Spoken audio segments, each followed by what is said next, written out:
Энэ үйл явдал нь одоогоос 7 жилийн өмнө болсон. 2018 онд анх оюутан болоод дархан сургуульд орвоо. Тухайн үед ээж минь гэр ойрхон гэж намайг энэ сургуульд оруулсан юм. Тухайн үед би ч нэлээд дүрсгүй болохгүй бүтэхгүйгээр байсан юм. Намайг дотор байранд орё гэхэд дээд курсийнхэнтэйгээ зодон зохион хийгээд янз бүрийн болчихно гэд хажуу өрөөнд оруулсан. Хажуу өрөөнд байдаг хоёр эмээгийн нэг нь хэвтэрд байдаг босхгүй.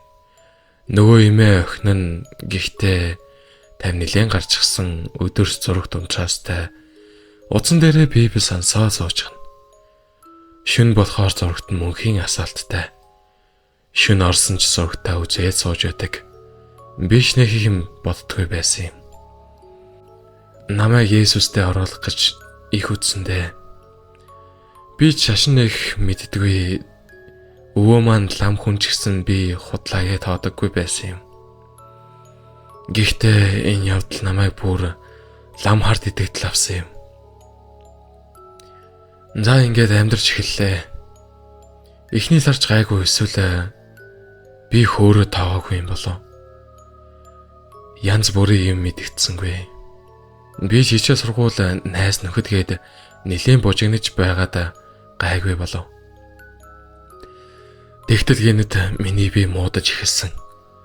Цээжин дээр юм дараадж байгаа юм шиг амьсгалахад хэцүү болоод зөөр хөвдөд эхэлсэн.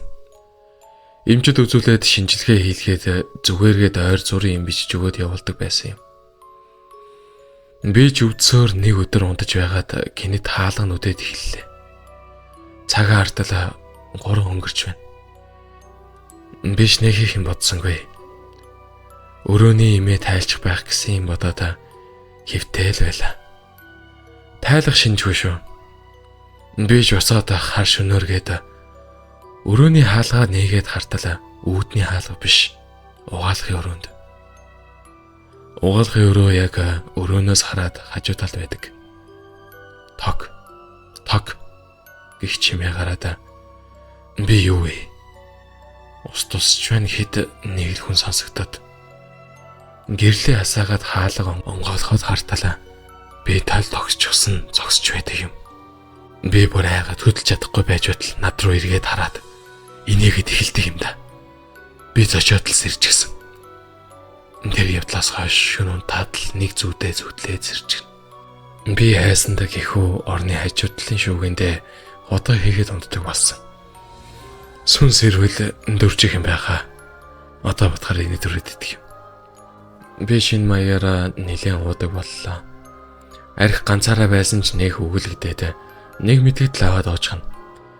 Тэрч тус болдог байсан юм уу нам удаад өгнө.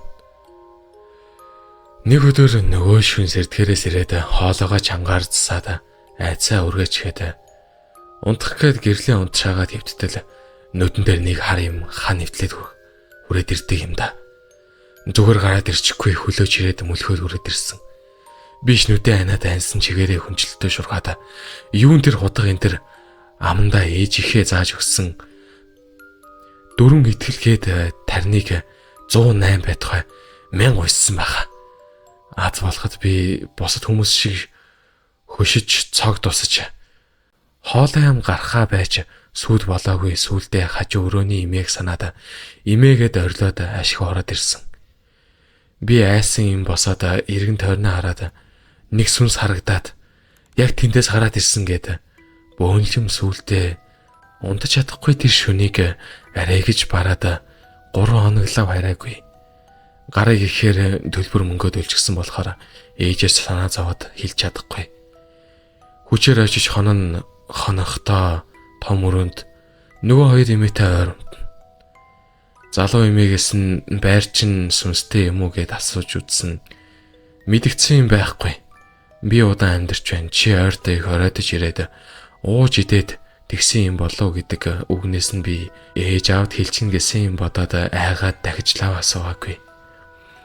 Энэ явдлаас хойш юм үзэгдээд өрөөнд байсан жижиг эвтэх ширээний байр солигдчихдаг. Дээр нь цүнхэнд байсан дэвтэр ном шалаар дарчихсан байдаг. Бүр амар нь угаалгын өрөөний дууч нь бүр бодит болоод ирдэг юм да. Би сонсоогүй юм шиг л хүнжилтөө шургасаар Шургасаар нөгөө эмээгээ сонсч байна уу гэхэд юу сонсогдохгүй байна гэж өнгөрдөг болсон. Найлж орж чадахгүй өрөөр үгэж харанхуйд бол харах нь битгий ил ойртохчгүй. Гэхдээ тэр зөвүүн эмээ мэдэж байгаа юм шиг надад санагддаг. Өөрөө хайгаад хажуудаа хань татаад өрөөгөө дүрээсэлдэг. Дээр нь шүн болгон зурагт үзээд унтчихгүй суучдах нь сонин. Би ч хэрэлтэй асны юм гээд зурагтны гэрэлд унтдаг байсан. Ингэсээр удсангүй 11 сар гараад ээж мөн залгаад ойр зүрийн юм ярьж байгаад миний хүү над байрнаасаа гарах юм уу? Чамааг өвдөд байгаа болохоор найстаа үзүүллээ. Над байр чинь юмтай байр байна. Чамааг ороогоод байна гээл би сонсоод л пал гээд болсон зүйлсээ араараас нь урсгуулад л хэлчихсэн чинь өнөөдөртөө гарчих. Би очих уу гэдэл яах юм бэ гээд найзуудаа дуудаад бүх юмаа баглуулаад дотор байрлал нуусан. Ээж найзаараа ном уншууллаа. Одоо гайг өгнэ гээл би тайвшраа дотор байранд орсон. Гэвч энэ бүхэн дуусаагүй. Өрөөлжлөлийг тоомодохгүй.